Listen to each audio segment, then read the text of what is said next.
Sulat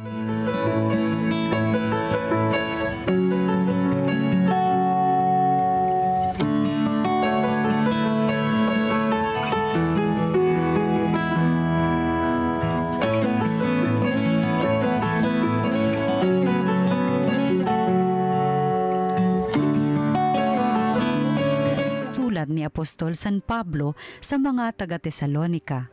Mga kapatid, ibig naming malaman ninyo ang katotohanan tungkol sa mga namatay na, nang hindi kayo magdalamhati, tulad ng mga taong walang pag-asa. Naniniwala tayong si Jesus ay namatay at muling nabuhay. Kaya naman, naniniwala tayong bubuhayin din ng Diyos ang lahat ng namatay na nananalig kay Jesus upang isama sa Kanya. Ito ang aral ng Panginoon na sinasabi namin sa inyo. Pagparito ng Panginoon, tayong mga buhay ay hindi mauuna sa mga namatay na. Sa araw na yaon, kasabay ng malakas na utos, ng tinig ng arkanghel at ng tunog ng trompeta ng Diyos, bababa ang Panginoon mula sa langit. Bubuhayin muna ang mga namatay na nananalig kay Kristo. Pagkatapos, tayong mga buhay pa ay titipunin niya sa ulap at isasama sa mga binuhay upang salubungin sa papawirin ang Panginoon. Sa gayoy makakapiling niya tayo magpakailanman. Kaya nga, mag-aliwan kayo sa pamamagitan ng mga aral na ito. Ang salita ng Diyos. Panginooy paririto upang hatulan niya tayo. Purihin ang Panginoon, awitan ng bagong awit.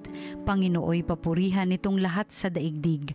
Kahit sa ay ipahayag na ang poon ay dakila, sa madla ay ipahayag ang dakila niyang gawa. Panginooy paririto upang hatulan niya tayo. Ang poon ay tunay na dakila, marapat na papurihan. Higit sa sino mang Diyos, siya'y dapat katakutan. Ang Diyos ng sanlibot ay pawang mga Diyos-Diyosan. Ang poon lang ang may likha ng buong sangkalangitan. Panginooy paririto upang hatulan niya tayo. Lupa't langit ay magsaya, umugong ang kalaliman. Lahat kayo na nilikhang nasa tubig ay magdiwang. Ang bukirin at ang lahat ng naroon ay sumigaw. Pati mga punong kahoy sa galak ay mag-awitan. Panginooy paririto upang hatulan niya tayo. Ang poon ay pupurihin pagkat siya ay daratal. Paririto sa daigdig upang lahat ay hatulan. Tapat siya kung humatol at lahat ay pantay-pantay. Panginooy paririto upang hatulan niya tayo. Ang mabuting balita ng Panginoon ayon kay San Lucas. Noong panahong iyon, umuwi si Jesus sa Nazaret na kanyang nilakhan. Gaya ng kanyang kinagawian, pumasok siya sa sinagoga ng araw ng pamamahinga. Tumindig siya upang bumasa at ibinigay sa kanya ang aklat ni Propeta Isaías. Binuksan niya ang aklat sa dakong kinasusulatan ng ganito: Sumasa akin ang Espiritu ng Panginoon, sapagkat hinirang niya ako upang ipangaral sa mga dukha ang mabuting balita. Sinugo niya ako upang ipahayag sa mga bihag na sila'y lalaya, at sa mga bulag na sila'y makakikita, upang bigyang kaluwagan ang mga sinisiil, at ipahayag ang pagliligtas na gagawin ng Panginoon. Binalunbon niya ang kasulatan at matapos isauli sa tagapaglingkod, siya'y naupo. Nakatitig sa kanya ang lahat ng nasa sinagoga at sinabi niya sa kanila, natupad ngayon ang bahaging ito ng kasulatan samantalang nakikinig kayo. Pinuri siya ng lahat at namangha sa kanyang napakahusay na pananalita. Hindi ba ito ang anak ni Jose? Tanong nila. Kaya't sinabi ni Jesus, walang pagsalang babanggitin ninyo sa akin ang kawikaang ito. Doktor, gamutin mo ang iyong sarili. Sasabihin din ninyo sa akin, gawin mo naman sa iyong sariling bayan ang mga nabalitaan naming ginawa mo sa Kapernaum. At nagpatuloy ng pagsasalita si Jesus. Walang propetang kinikilala sa kanyang sariling bayan. Ngunit sinasabi ko sa inyo, maraming babaeng balo sa Israel noong kapanahunan ni Elias nang hindi umulan sa loob ng 3 taot kalahati at magkaroon ng matinding tagutom sa buong lupain. Subalit hindi sa kanino man sa kanila pinapunta si Elias, kundi sa isang babaeng balo sa Sarepta, sa lupain ng Sidon. Sa dinami-dami ng mga kitongin sa Israel noong kapanahunan ni Eliseo, Walang pinagaling isa man sa kanila. Sinaaman pang taga-Syria ang pinagaling. Galit na galit ang lahat ng nasa sinagoga nang marinig ito. Nagtindigan sila at pinagtabuyan siyang palabas sa taluktok ng burol na kinatatayuan ng bayan upang ibulid sa bangin. Ngunit tumaan siya sa kalagitnaan nila at umalis. Ang mabuting balita ng Panginoon. Pinupuri ka namin, Panginoong Hesukristo.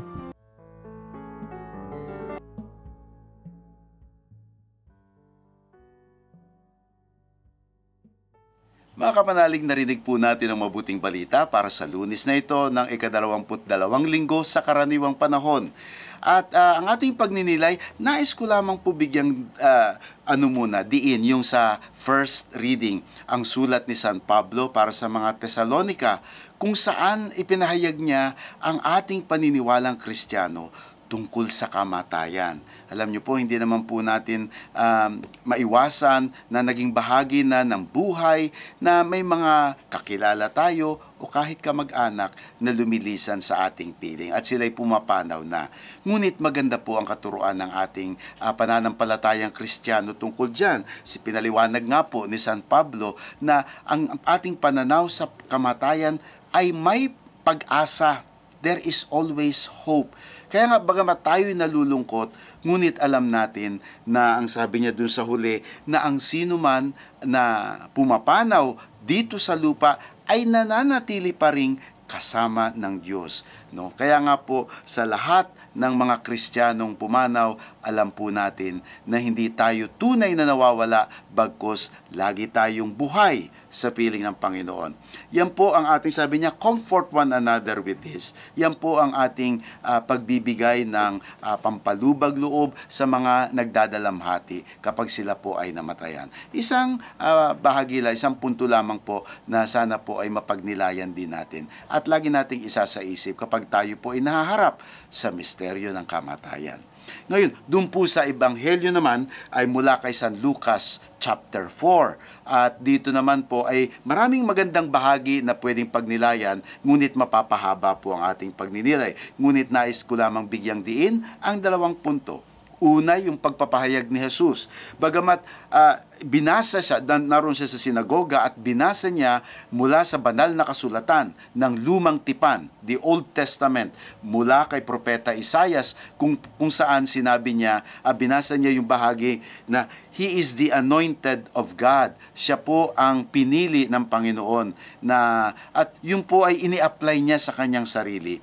Yung po'y nasusulat doon na patungkol sa Mesiyas ay wala pong umaangkin noon dahil alam nila na tanging Diyos lamang ang makapagpapadala ng Mesiyas at malalaman ng lahat kapag dumating na ang Mesiyas. Ngunit sa pagkakataong ito ay parang inangkin ng Panginoon na sabi niya, ngayon sa inyong pandinig ay nagaganap na ito. So dahil po doon, medyo tumaas ang kilay ng mga Israelita o ng mga Hudyo.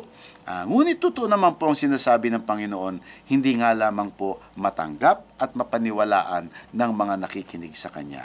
Ngunit para sa atin po, na tagasunod ni Kristo, ay ganun po ang ating pagkakakilala kay Kristo, na Siya ang pinili ng Diyos at Siya ang Mesiyas na magdadala ng kaligtasan, ng kalayaan, at ng mabuting balita para sa lahat.